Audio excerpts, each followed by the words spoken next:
El secreto de una industria que sembró la duda como si fuera un producto, para seguir matando en silencio durante medio siglo. Solemos creer que lo más peligroso es aquello que no sabemos, pero más peligroso aún es lo que otros saben muy bien y deciden ocultar. Hoy te llevaré a 5 historias reales que fueron enterradas durante años, junto con las lecciones dolorosas sobre cómo la vida humana ha sido intercambiada por ganancias. Número 1. Ford Pinto. Una vida humana más barata que $11. Imagina que estás conduciendo tu Ford Pinto 1971 recién comprado. Una tarde tranquila, la ventana entreabierta, el viento rozando tu rostro, la radio reproduciendo tu canción favorita, y tú sintiéndote satisfecho con ese coche pequeño, económico, pero funcional. El semáforo en rojo te hace reducir la velocidad, y justo en ese momento, a través del retrovisor, ves que un coche detrás de ti se acerca un poco más rápido de lo que quisieras. Ocurre un leve golpe, apenas a 20 mph, unos 32 km por hora, una velocidad tan baja que en la mayoría de barrios residenciales la gente conduce incluso más rápido. En casi cualquier otro coche sería un choque menor, quizá una abolladura, pero en el Pinto, ese pequeño impacto puede convertir un instante cotidiano en la línea que separa la vida de la muerte. Cuesta creerlo, pero el tanque de combustible del Pinto estaba ubicado en un lugar tan peligroso que un ligero golpe por detrás podía hacerlo estallar. Delante del tanque había pernos afilados como puntas de lanza. Si la parte trasera del coche se comprimía, esos pernos perforaban el tanque, el combustible salía disparado y el fuego se encendía en cuestión de segundos. En las pruebas internas, el Pinto ardía una y otra vez a velocidades incluso menores que al retroceder un poco rápido. Ford lo vio. Los ingenieros lo anotaron en informes detallados. Todos los datos apuntaban a una sola conclusión. Ese coche podía matar a alguien con un impacto mínimo.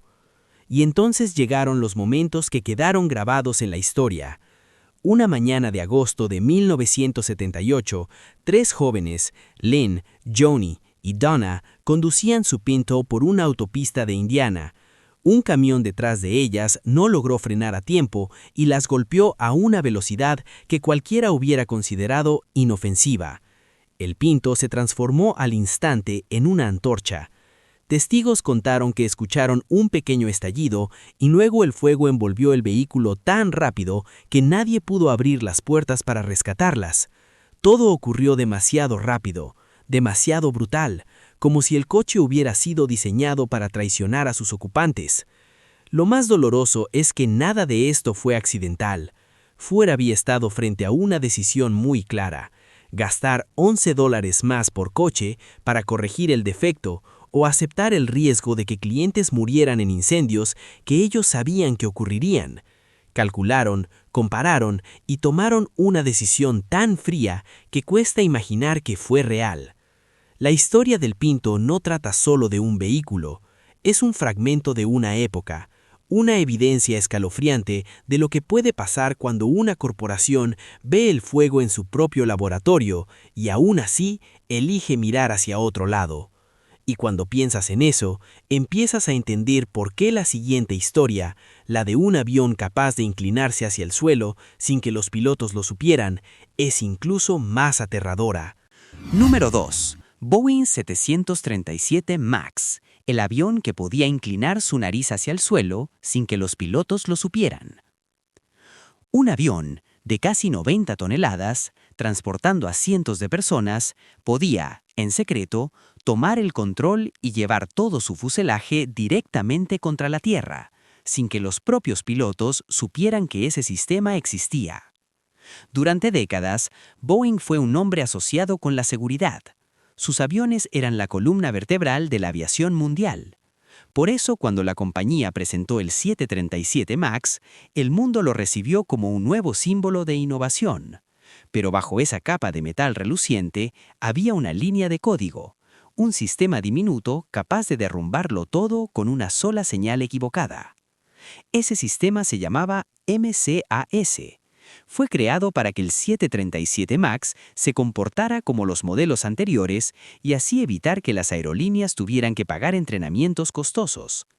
MCAS estaba programado para empujar automáticamente la nariz del avión hacia abajo, cuando interpretaba que la aeronave estaba levantándose demasiado. En teoría, era una función de seguridad. Pero el problema es que Boeing nunca les dijo a los pilotos que ese sistema existía. Era como un fantasma oculto en la cabina, esperando silenciosamente el momento de activarse. Y lo más aterrador, MCAS dependía de un solo sensor para decidir el destino de todo el vuelo. Si ese sensor enviaba una señal incorrecta, el avión creyó estar entrando en pérdida aerodinámica y de inmediato inclinó la nariz hacia abajo, incluso cuando los pilotos estaban tirando del control con toda su fuerza. El 29 de octubre de 2018, el vuelo Lion Air 610 despegó de Yakarta en un clima perfecto. Pero solo unos minutos después de elevarse, el avión comenzó a bajar su nariz por sí mismo. El piloto tiró hacia arriba. El avión le empujó hacia abajo otra vez. Una lucha desesperada se desató entre los seres humanos y un sistema cuyo nombre ni siquiera conocían.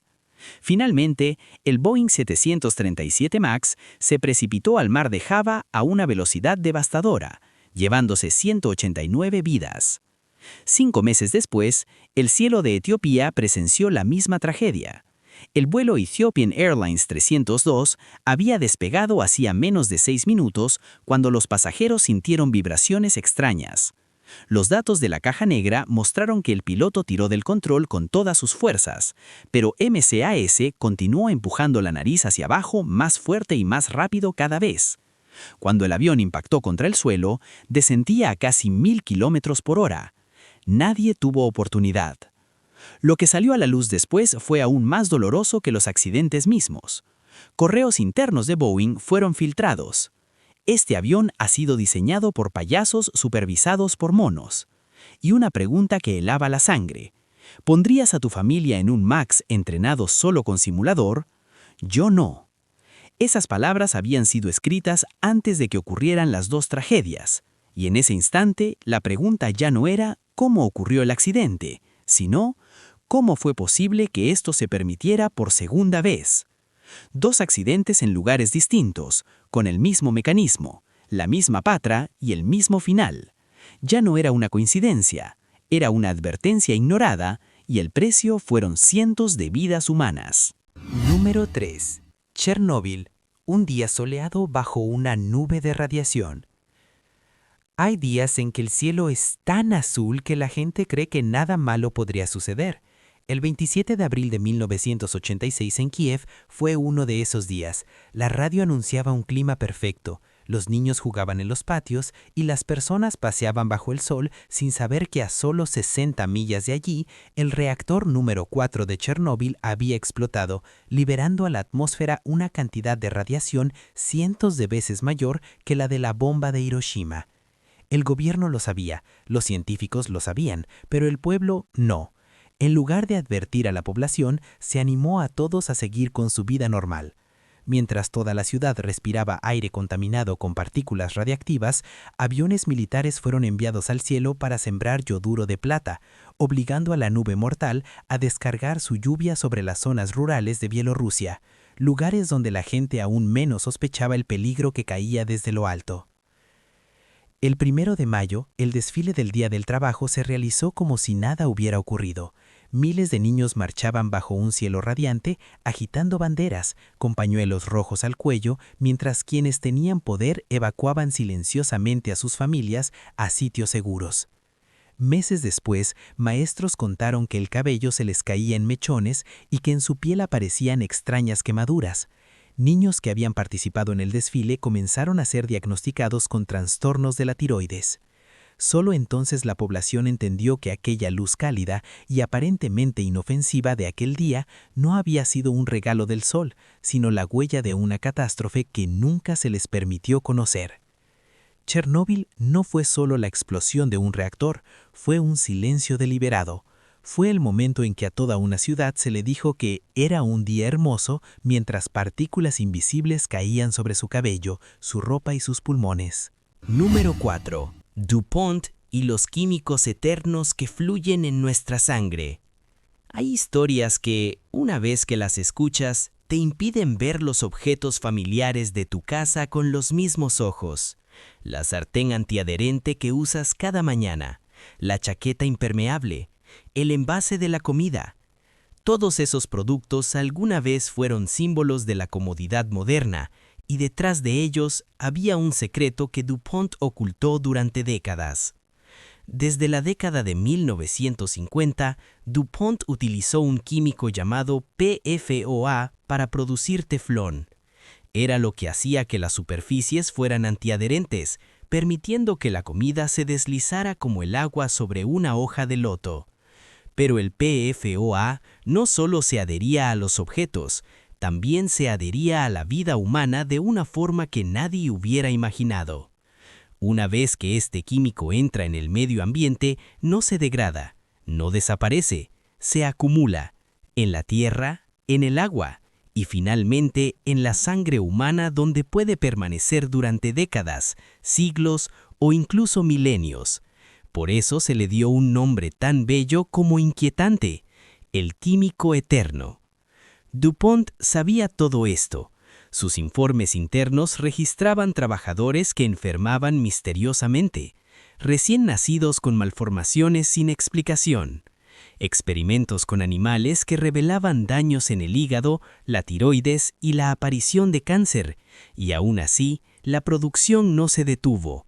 Los barriles de desechos continuaron siendo arrojados al río Ohio día tras día, año tras año, como si el agua pudiera arrastrar toda la responsabilidad y el remordimiento. Hasta que un día, un agricultor llamado Wilbur Tennant se paró junto al arroyo que atravesaba su granja y fue testigo de algo imposible de ignorar.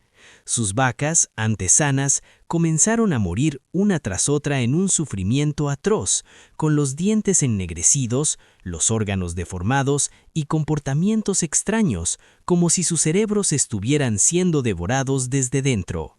Levantó su cámara no para acusar, sino para registrar aquello que sus ojos veían, pero su corazón se negaba a aceptar. Cuando el caso llegó a manos del abogado Rob Billet, las puertas herméticas de DuPont finalmente se abrieron. Miles de documentos salieron a la luz revelando que la empresa había conocido los daños del PFOA durante décadas y los había ocultado. El químico ya se había infiltrado en el agua, en los cuerpos de los trabajadores, en la tierra y finalmente en la sangre de casi toda la población.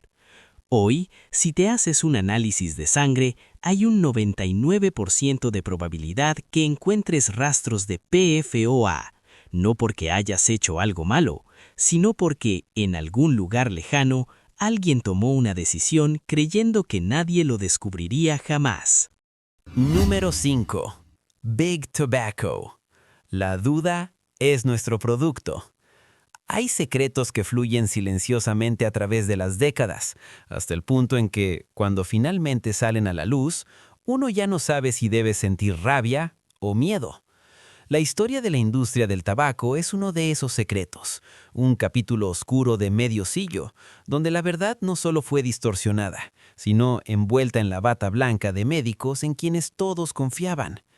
En la década de 1950, las compañías tabacaleras ya sabían lo que siempre negaron públicamente: fumar causa cáncer.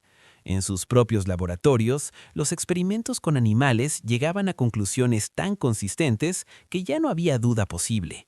Pero justo cuando la ciencia estaba a punto de hacerse pública, la industria construyó un muro hecho de publicidad. Contrataron a médicos reales, hombres con bata blanca y estetoscopio, sosteniendo un paquete de Camel y sonriendo mientras afirmaban: «Ningún cigarrillo cuenta con la confianza de más doctores que Camel». Aquellos anuncios inundaron Estados Unidos, en revistas, carteles, televisión, todos transmitiendo el mensaje de que el tabaco no solo era inofensivo, sino incluso beneficioso para el bienestar. Cuando estudios independientes comenzaron a demostrar la clara relación entre cáncer de pulmón y fumar, la industria no corrigió nada ni emitió advertencias. Eligió algo más astuto: sembrar duda. Crearon una organización con un nombre tan respetable como engañoso: el Tobacco Industry and Research Committee, un instituto científico cuya única misión era confundir al público ante cualquier evidencia real. Y en un memorando interno que estremeció al mundo entero, escribieron 3 palabras tan frías que cualquiera que las leyera quedaba sin aire. Doubt is our product. La duda es nuestro producto. Durante décadas, mientras la gente creía que fumar suave, fumar con filtro o fumar la marca recomendada por los médicos era seguro, la tasa de cáncer de pulmón aumentaba sin freno. Familias que perdieron padres, madres, hermanos, sin saber que la verdad había estado encerrada detrás de las puertas de las salas de juntas. Hubo una mujer llamada Rose Cipollone. Comenzó a fumar en 1950 porque los anuncios le prometían que el tabaco ayudaba a respirar mejor. 33 años después, murió de cáncer de pulmón. Solo cuando su familia llevó el caso a los tribunales, los documentos que las compañías ocultaron durante décadas salieron a la luz. Documentos que revelaban que mucho antes de que Rose encendiera su primer cigarrillo, ellas ya sabían que el tabaco causaba cáncer. Y entonces apareció la cifra que dejó al mundo completamente en silencio. 100 millones de muertes en el siglo XX causadas por el tabaco, un precio más alto que el de ambas guerras mundiales combinadas. La historia de Big Tobacco no quedó enterrada en el pasado. Dejó una huella tan profunda que hoy en día, cada vez que escuchamos una afirmación científica, una garantía médica o una frase como «se ha demostrado que es seguro», no podemos evitar preguntarnos, ¿quién lo está diciendo? ¿Y qué verdad permanece detrás de una puerta que aún no se ha abierto?